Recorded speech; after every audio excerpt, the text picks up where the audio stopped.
Good morning dear students. Law of torts में आज हम कंट्रीब्यूटरी नेग्लिजेंस अर्थात योगदायी उपेक्षा के प्रावधान का अध्ययन करेंगे। योगदायी उपेक्षा के प्रकरण में प्रतिवादी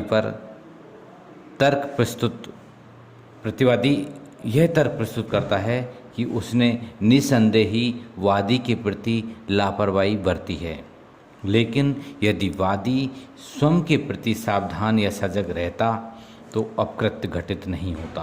अर्थात प्रतिवादी की उपेक्षा के साथ साथ वादी की स्वयं के प्रति असावधानी के कारण ही अपकृत्य घटित हुआ है।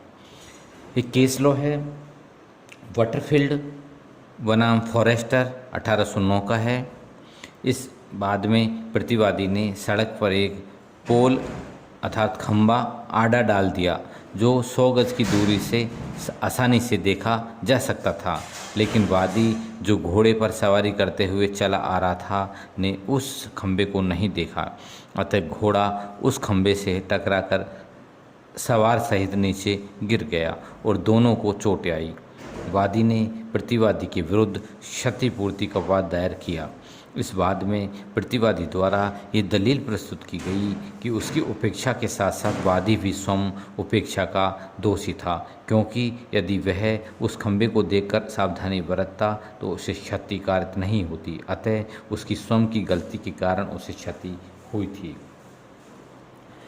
इस संबंध में प्रोफेसर विनफील्ड ने कहा है कि यदि किसी उपेक्षा के अपकृत्य में प्रतिवादी की उपेक्षा के साथ साथ वादी भी असावधान रहा हो तो कॉमन लॉ के अंतर्गत उसे क्षति प्राप्त नहीं होगी। यदि उसकी उपेक्षा दुर्घटना का निर्णय कारण रहा हो या प्रतिवादी की उपेक्षा से वादी की उपेक्षा इतनी अधिक जुड़ी हो कि ये निर्धारित करना कठिन हो जाता है कि दोनों की उपेक्षा में से किसकी उपेक्षा दुर्घटना का मूल कारण थी। वादी की योगदायी उपेक्षा को सिद्ध करने का भार प्रतिवादी पर होता है, क्योंकि यदि वह इसमें सफल हो जाता है तो उसे वादी को क्षतिपूर्ति के रूप में अनुपातः कम राशि देनी होगी। योगदायी उपेक्षा के नियम का औचित्य। योगदायी उपेक्षा के नियम का निम्नलिखित औचित्य है। नंबर 1, वादी ने अपनी स्वयं की उपेक्षा के कारण प्रतिवादी की अपेक्षा और उसके कारण उत्पन्न होने वाली दुर्घटना या क्षति के मध्य कारणात्मक संबंध को पृथक कर दिया होने से प्रतिवादी के कृत्य को दुर्घटना का सन्निकट कारण नहीं माना जाना चाहिए। नंबर 2, इस नियम के औचित्य में तर्क भी प्रस्तुत किया जा सकता है कि वादी ने प्रतिवादी की उपेक्षा में योगदान करके अपनी निर्दोषिता को स्वयं कलुषित किया है, अतः वह अधिकार के प्रवर्तन में पूर्णतः सफलता का हकदार नहीं रह गया। नंबर 3, व्यक्ति जो स्वयं के प्रति लापरवाह होता है दूसरों से सावधानी की अपेक्षा नहीं करेगा। अंतिम अवसर का सिद्धांत।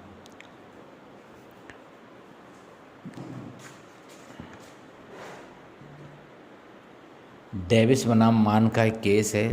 डेविस बनाम मान 1842 का केस है।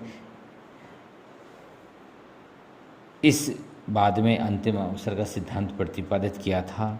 इस बाद में वादी ने अपने गधे के दोनों पैर रस्सी से बांधकर उसे सड़क पर छोड़ दिया था। प्रतिवादी की घोड़ा गाड़ी जो उन परिस्थितियों को ध्यान में रखते हुए तेज गति से चलाई जा रही थी ने गधे को टक्कर मार दी, जिसके कारण उसकी मृत्यु हो गई। प्रतिवादी को उपेक्षा के लिए दायी ठहराया गया, बावजूद इसके कि यदि वादी अपने गधे के पैर बांधकर उसे सड़क पर छोड़ने की लापरवाही नहीं बरतता तो वह दुर्घटना घटित नहीं होती। न्यायालय ने विनिश्चय किया कि वादी द्वारा सड़क पर उत्पन्न किए गए खतरे को टालने के लिए प्रतिवादी को पर्याप्त अवसर प्राप्त था, क्योंकि वह दूर से ही गधे को सड़क के बीच में खड़ा हुआ देखकर अपनी घोड़ा गाड़ी की गति कम करके दुर्घटना को टाल सकता था। अतः वह वादी के प्रति उपेक्षा के लिए दायी था। इस वाद के द्वारा न्यायालय ने बटरफील्ड बनाम फॉरेस्टर में प्रतिपादित इस सिद्धांत को पलट दिया कि वादी की तनिक भी असावधानी प्रतिवादी को दायित्व से पूर्णतः उन्मुक्ति दिला देगी और वादी को क्षतिपूर्ति से पूर्णतः हाथ धोना पड़ेगा। डेविस बनाम मान, जिसे गधे वाला मामला भी कहा जाता है, में उक्त सिद्धांत के स्थान पर अंतिम अवसर का नियम को अपनाया गया, जिसके अनुसार जहां प्रतिवादी की उपेक्षा में वादी की भी उपेक्षा का योगदान हो, तो ऐसी स्थिति में न्यायालय यह देखेगा कि दुर्घटना को टालने का अंतिम अवसर प्रतिवादी को उपलब्ध था या वादी को।